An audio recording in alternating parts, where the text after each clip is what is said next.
Thanks so much for listening to this episode, and I really hope that you enjoyed it. And perhaps even it provoked some thoughts. And what I really want to convey through these podcasts is that through information and exploration, we can achieve transformation.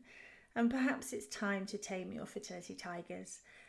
As ever, if you want any further information or you'd like to get in touch or give your feedback, then please do get in touch. You can find me at fertilityrewire.com and also at Fertility Rewire on Instagram and Facebook. And then online resources are also available at fertilityrewire.com. Hello and welcome to episode 33 of the Fertility Rewire podcast. Now, I've left this a couple of weeks actually. I'm a little bit longer with this episode than I ordinarily would be. And, you know, like you, I guess, things are changing. Things are becoming a new sense of norm. It's the school holidays. Things are happening. And I've been working really closely with some of my clients and putting my available time specifically into that, which is why the podcast is a little later than perhaps it usually is and why you haven't heard from me if we're not working together. So I'm here now, and what I'm going to talk about in this week's episode is sex. And as soon as I say that, I have the song in my head, Let's Talk About Sex, and I'm going to try not to sing along with it, but I'm not going to talk about sex itself because, you know, you know what to do and you know what it is and you're doing it and you have been doing it. But I wanted to talk about the fact of how it becomes very different when you are trying, and I particularly emphasize the word trying to conceive a baby, because the sex in itself can become more of an effort and lots of emotional factors get involved there. So we know that the key part of getting pregnant is having sex, and it's not possible to talk about getting pregnant without talking about sex. But it has to be considered in a wider aspect, so more than just getting the egg and sperm together. Now, we are animals, so the act of procreation in itself is instinctive, animalistic, hormonally driven, and this is key. The subtle interplays, the switch downs, the diversions of hormones impact you getting pregnant or not. And we know lots about hormonal imbalance, and I've talked about this before. But there are a number of reasons that the hormones are affected sufficiently to affect libido. And I wanted to focus in this episode just to look at how a sense of danger, and when I say danger, I don't mean in a risky, sexy way, but how a sense of danger or perceived danger affects things. That the fear and anxiety may be in the actual act of having sex itself. And I don't mean that you're scared of having sex, but the build-up, the thoughts, the timings. So, you know, having sex at the right time in particular can be a really, really big issue. So if you've listened to me before, you know that I work around what's required for the survival of any species. That's my model. And procreation being the last element, and that it cannot happen if the other requirements aren't in place. And those requirements are safety, so free from danger, and sustenance. Now, it may be that the act of having sex itself is threatening your safety, which sounds strange, but remember that the body senses danger by its response to threat. And that threat, I'm doing quotation marks with my fingers at the moment, that threat, whether real or imagined, is when you are in danger. Now, if you're in danger, so, you know, we take it back to tigers, if your body believes you are in danger because of the fear response happening in your body, think about it as an animal in the wild, as other mammals, as our ancestral. It's not the time to be reproducing. But when that danger passes, it is. Now, if you are in constant danger, if your body perceives fear constantly or very, very regularly without breaks, it may never be the time to reproduce, and your body is protecting you in this way. So I have an episode 6, which is called Tuning into Ovulation. So if you're new to listening to me, have a look at that. And in that, I discuss the signs and emotions and feelings that are occurring around the time of ovulation. And you're unlikely to easily connect to this intuitive sense if you're experiencing anxiety and fear. These signs of ovulation are an interest in sex, in feeling more easily aroused, having more risque dreams. And here's something else that's hugely key. This is a time in your cycle where you're, in terms of energies, where you are really creative. You'll excel at creative tasks if you are tuned in to the energetics of your cycle. So if you think about it, pre-ovulation and ovulation and just after ovulation, it's the time biologically for the ultimate creation itself. It's what you're trying to achieve. And nature's inbuilt design is, as well as the creativity element, nature's inbuilt design is to make you want to have sex.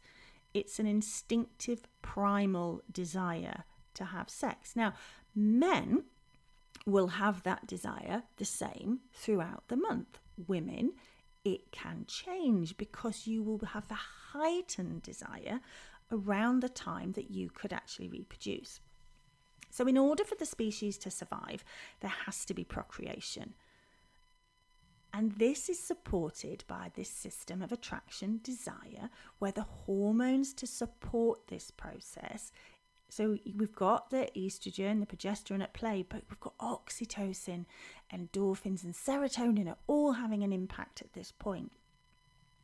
So I've also done a previous podcast following on from oxytocin and endorphins about why orgasms can be not necessarily beneficial in terms of getting pregnant, but how they can be beneficial to you in many other ways, but specifically about endorphins in this way as well.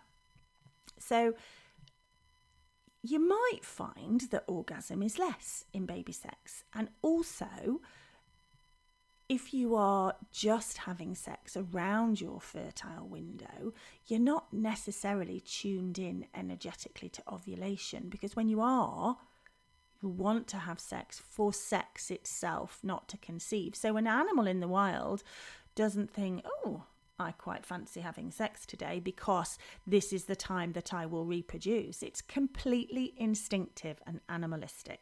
Okay, and that is our design also. Now, of course, our human thinking brain and neocortex will get in the way of that in terms of planning. So one of the side effects that my clients experience when working with me in the Fertility Rewire program is the positive effect on their relationship. So a client who is actually pregnant now and has had her 12-week scan this month, which is incredibly exciting and all is well, told me that one of the things she found while working with me was that she felt the relationship with her partner was richer. And what might sound strange is that in effect, we put getting pregnant on the back burner. We do that for a few months in the start of the program to make sure we're getting everything right. So the pressure, the fear and the anxiety and a whole heap of other emotions can start to subside. And also when we start to get that hormonal balance back in place through the physical and the emotional work that I do, you start to get that sense of libido, that balance and wanting to have sex. So it's not just, I don't sit people down and we chat about sex and work through sex in a sex therapist way. That's not what it is. But things do change as a result of the changes made in the program. So another client has given me some feedback recently that we were talking about how her and her partner didn't really want to have sex. It was a sense of needing to and scheduling. And she's trying for her second child and has been for some time. So there's also an issue that, often sex after you've had a child is quite different. The timing is an element, and trying to fit it in, so to speak, can be an issue. But it was a sense of needing to, and they were scheduling it. So moving away from having to have sex and moving into desire and wanting to, that animalistic nature, again, if you like, is key. And there are lots of factors that affect this. Now, this particular client reported to me, the client who with the scheduling, that she had been having amazing sex with her husband. Amazing sex, pre-children sex. And these are from the changes from their physical and the emotional and the areas we discussed and the practices that we set in our sessions and homework. Sounds very like school, doesn't it? But, things to do in between our sessions. So it's very common, and it's something that I think all of my clients experience. But if you think back to a time when you were having sex with your partner before you were trying to get pregnant, and if you have a child already, before children, it's different, isn't it? The time of day you had sex, the desire, it not being planned. So in the Rewire program, we look at this. But what's interesting is when we support the body from the safety aspect, in terms of taming our tigers, we can name the baby sex tiger, the ovulation tiger, the position, the legs in the air tiger, the after sex tiger. There's lots of different fears and anxieties that are at play there. So what's going through your mind at these times? When you consider accidental pregnancy, it's often in the heat of the moment. Desire is high, absolute attraction. And accidental pregnancies are very common in affairs. I was going to say extramarital affairs, but it doesn't have to be outside of marriage, extra relationship affairs. It's really common. And also, interestingly, when you look at women over 40, the number of accidental pregnancies is high. Now, this is often because women think they're past that point, or, maybe they've experienced problems or issues in the past that have affected their fertility. But for some reason, sex at that point, very instinctive, desire very high, and an accidental pregnancy occurred, which, then that's how we look at this issue of, it is not more difficult, statistically speaking, to get pregnant after the age of 40. I just wanted to say, and I have spoken about that in a previous episode. It's about staying pregnant, which is a different side issue. So I don't want to digress, and I went into the over 40 aspect there, but keeping it on track. So there are accidental pregnancies that occur, and most often that's in the heat of the moment with absolute desire and attraction. So I know people, and perhaps you do, who've had children through IVF, have had very long, expensive, emotionally exhaustive journeys with many attempts, perhaps. And then not long after the birth of their child, or sometimes their second child, they get accidentally pregnant because they weren't taking precautions, because they were very much of the opinion that they couldn't have children naturally. And so they weren't trying. And before any thoughts go through your head at this moment, I am not telling you to just relax. If only it were that easy. But a reduction in fear can improve things, but it's not easy. You need help perhaps to get you to that point of being able to make these changes, to be able to identify the fear and put practical steps in place to reduce those fears. And as we know, the stress about the stress is worse than just the stress itself. You're looking for tigers everywhere at this point, and you're scared. And it's hard to just calm down, to just relax at this point. There are many finger inverted commas going on here again.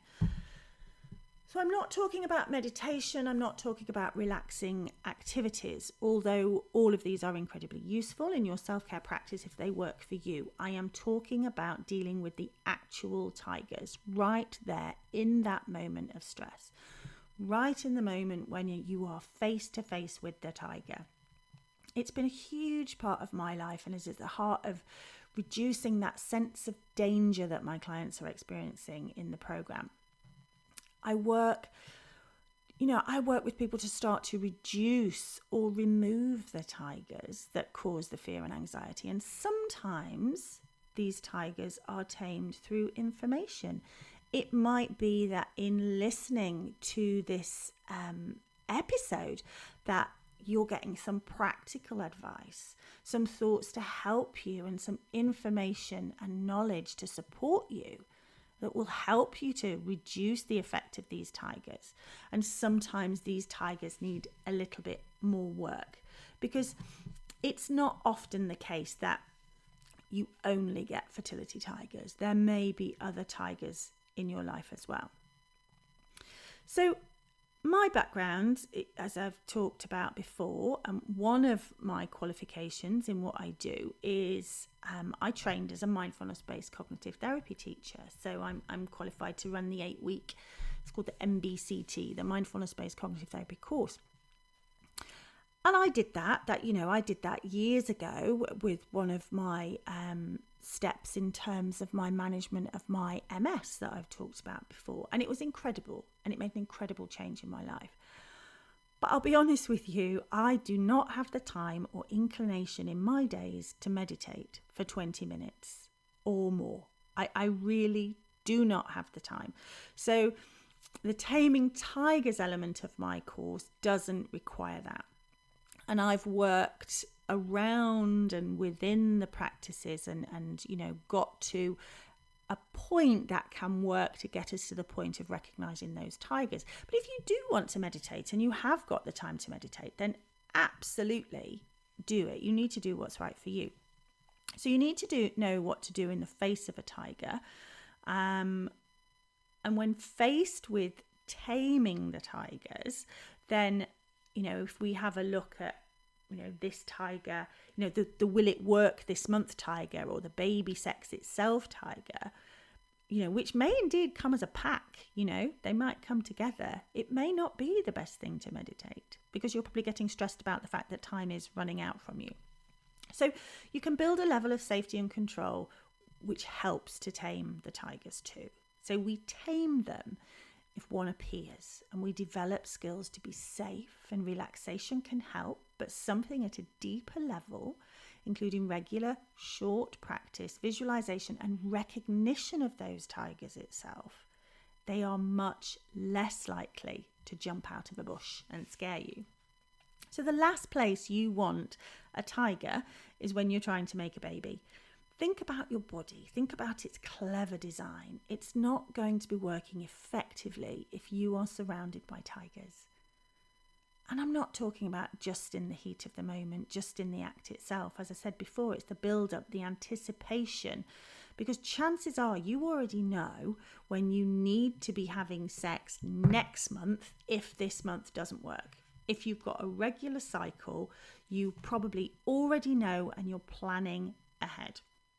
If your period comes, it might be that right then and there or shortly afterwards, after the emotion you're dealing with at the time, you might be then planning when you're going to be having sex. And this in itself is a whole new tiger again, or the same tiger. But something that I was chatting about with someone recently was that they were advised by a doctor to have sex every other day all the way through their cycle. After bleed, all the way through their cycle, every other day. I was horrified at this absolute lack of understanding. Oh, I'm on a rant now. Because this in itself led to increased stress, but not only that, physical discomfort and an impact physically and emotionally on both her and her partner. Not only it just impacted the relationship hugely, and the pressure is immense on both sides, and this can start to cause issues at a much, much deeper level. There's pressure to perform, there's a sense of having to, and this can be on both sides, which is far removed from why you want to have a baby together. So this is a huge area and something that is massively, massively missed by generally medical professionals. A client of mine recently told me that she turned down a night out with friends because that was a night that she needed to have sex. It was in the diary, sometime in the future. And often, it's possible for a sense of resentment to build. So how does it work for you in your relationship if the scheduled night or one of the scheduled nights is here and your partner gets home late? How easy is it to have sex at this point? You might be angry, they might feel got at, and baby sex becomes very different. It can feel pressured, as I've said before, and something that has to be done, planned, and the sense of desire, the lust, the deep love can be lost. It can be really, really lost. If you're trying for a second child, chances are that, as I said before, the sex after having your child is perhaps different. You're exhausted, timings are not that easy, and things have often become more scheduled anyway. And then you try for another child. So even at the very start of this journey, things may start to feel quite pressured. For some people trying for their first baby at the very start, things start to feel quite pressured as well. So to summarise, I don't focus on sex specifically with my clients or to be a relationship therapist, or to give you advice on what to do. But within the work I do, and this is the real thing I wanted to get across, whether you're working with me or working alone or working with someone else, if you're just focusing on the physical, we're missing a key aspect. If you're just focusing on the emotional, we're missing a key aspect. It is the interplay of both areas that is huge. It is not a case of we do this, because as I said, we've got safety, sustenance, and procreation. We need to address the whole thing, but also their interplay. So when we're addressing all these aspects, so balancing hormones, shifting our focus and taming your tigers, moving into a sense of trust and belief, and to a more instinctive state, ultimately feeling less pressured, a byproduct is an increased desire, an improved sex drive, and that richness in the relationship returning. So I say byproduct, but of course it's the very, very thing required. And this is why when you're working, we're not just looking at procreation. We're not just looking at the egg and sperm and getting the egg and sperm together. We've got to travel upstream. You've heard me say that before, to address the cause. So this is the symptom. The symptom is you're not getting pregnant. The symptom is that sex is pressured. The symptom is that it's just not how it's meant to be.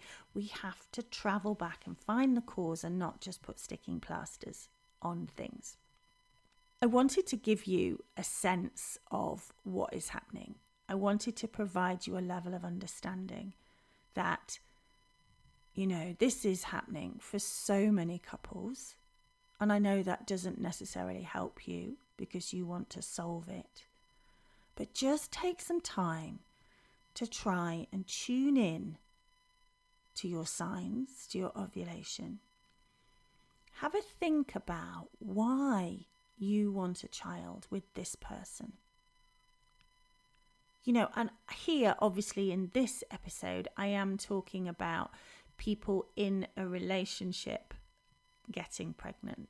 Now, you might be listening to this doesn't apply to you because maybe you're in a same-sex relationship and you're going through IVF, or you're seeking other assisted methods of fertility. But if you are trying to conceive through the physical act of having sex, this episode is for you, and this is what we're talking about. Which probably a bit odd to say at the end of the episode, but I gather you would have realised that from the start. We've got to look at why. What is it about this person that you love? Why do you want a child with this person? And rather than focus on the act of the egg and sperm, focus on the reason that you want your baby with this person. If you want to know any more, as ever, or discuss any aspect of this, you can get in touch via the website, fertilityrewire.com. You can find me on Instagram and Facebook, although I've been a little bit absent in the last few weeks, as I've been a little bit absent in your inbox or here on the podcast. But if you want to access me in a more supportive way, perhaps, if you wanted to dip in, I have set up the Facebook group. Now, I haven't opened the doors yet because I'm just letting the requests build there just for a little while. So don't look at the group and think, oh my gosh, there's only 2 members. There are requests sitting there waiting. And the Facebook group is called Your Fertility Matters. And that is going to be a supportive and safe group, it's a private group. And as I said, I'm accepting requests at the moment. So go away and think about it. And if you have that song in your head, Let's Talk About Sex, I'm sorry. I could give you another song to replace it, but that would be cruel. All right, you take care now. Bye-bye. Thanks so much for listening to this episode, and I really hope that you enjoyed it. And perhaps even it provoked some thoughts. And what I really want to convey through these podcasts is that through information and exploration, we can achieve transformation. And perhaps it's time to tame your fertility tigers. As ever, if you want any further information, or you'd like to get in touch or give your feedback, then please do get in touch. You can find me at fertilityrewire.com and also at Fertility Rewire on Instagram and Facebook. And then online resources are also available at fertilityrewire.com.